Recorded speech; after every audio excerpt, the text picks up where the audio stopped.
Hi guys, every time I see former Minister and current Tory MP Chris Philp on TV, I keep getting the image in my mind of the clash he had with Mick Lynch from the RMT, where the Conservative was rightly called a liar. So in order not to break with tradition, Chris was fibbing or at least stretching the truth when he spoke to Laura Kuenssberg on her show about freebies. Now, some Conservatives, not all, are trying to beat Labour over the head with this issue, but are also relying on the public having a very short memory when it comes to the Tories' own corruption. Have you personally accepted any freebies? So I am wearing a suit that I paid for myself. I have not accepted any free personal donations. I have been to the odd event in connection with my ministerial duties. So, for example, when I was a minister at DCMS, I went to the BAFTAs, and when I was police minister, I went to see the policing of a football game. But I've not done what Keir Starmer's done, which is accept more freebies than any other MP. There are 650 MPs, and he has accepted far more freebies than any other MP, and frankly, accepting free clothes and luxury. Okay, before we continue, there's this story from The Times from November last year, not even a year ago, okay?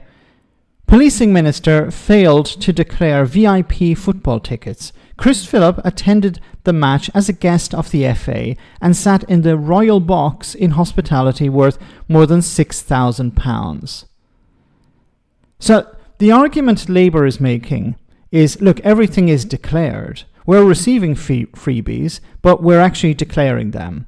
While Chris Philp, according to the Times here, last November, received £6,000 worth of freebies, but didn't declare them, failed to declare them. Now he's saying, look, well, you know, when I received freebies, I declared them. When I received freebies, it was nothing compared to Keir Starmer. Do we have to bring up the clip of Mick Lynch calling him a liar? Designer goods for his wife, frankly strikes me as just a bit weird and, to be honest, inappropriate as well. But many of your colleagues in your own party have had all sorts of embarrassments over donations and gifts. You're not really in a position to attack the Labour Party on this, are you, after the last few years? Don't forget I resigned as a minister in Boris Johnson's government on issues of ethics and integrity, so I feel I've done my bit. You've done your bit. You resigned after Rishi Sunak and I think Sajid Javid resigned. So they had pulled the plug and you realised this is all going down the toilet, better resign now. Why didn't you resign before? Why did you wait for Rishi Sunak to resign? Why did you wait for the senior people to go? You know, perhaps Chris has been honest here and said, look, Boris Johnson was deeply corrupt. You know, I failed to declare some stuff, but Boris Johnson, you know, with his wallpaper and his apartment and stuff like this, it was too much for me. And it was just a coincidence that I resigned after the senior people, the more senior people in the government resigned. It's just a coincidence. It wasn't opportunistic at all. It was me, you know, taking a principled stance. Towards that, cleaning up British politics. But don't forget, Keir Starmer has accepted more than any other MP, and the person who made those donations... Yes, at the moment, any current MP. But if you exclude Boris Johnson, yes. Now, I'm not saying this is not a problem. I think there should be no donations. You know, and something interesting is that the Conservatives are not putting forward legislation or rules that would ban donations. They're just upset about Keir Starmer receiving significant donations. See, what they're doing is playing a political game. They're saying, we're really angry about this, but we're not angry enough to ban it.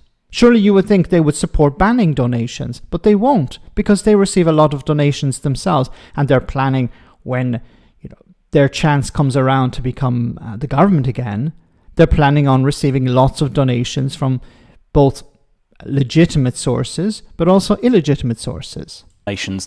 Wahid Ali, Lord Ali, was giving money to Keir Starmer, to a luxury apartment to Angela Rayner, as we heard a short while ago.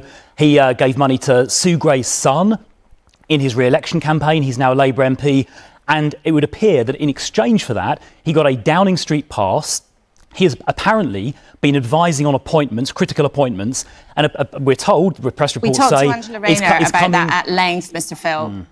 And we talked to Angela Rayner about that at length, but I'm asking you about your own party. And as you said, you were one of many ministers who resigned over concerns about integrity. So given how much of a problem that was for previous Conservative governments, isn't it a bit rich for you now as a party to be trying to lecture Labour on it, when, as they would say, they haven't broken rules, they've been transparent?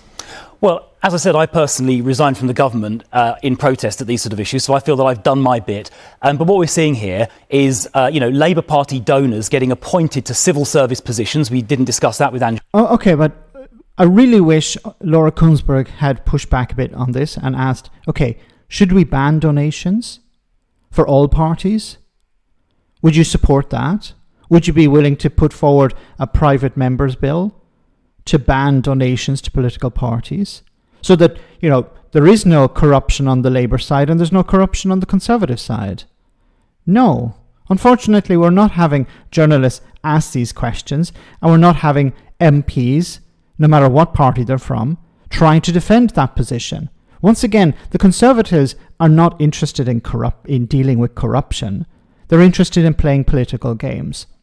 Now, I think the best solution to all of this is to ban donations, have parties, political parties, publicly funded. So there's no need to rely on donations. There's no need for millionaires and billionaires to donate to political parties in order to get influence. And it removes this sense of corruption. Even if there is no corruption, there's a sense that there is corruption. It's not always the case that somebody donates to a political party to get something in return. But the feeling at the moment is that that is exactly what's happening. So the best way to deal with that is to end donations altogether. But we need journalists to ask MPs and ministers this type of question. Would you support a complete ban on donations? And not just asking the current Labour government and Labour MPs, but ask all MPs. Because then we'd be able to see who actually truly cares about corruption. Let me know in the comment section, guys, what you think. As always, your comments are greatly appreciated. Thanks a lot.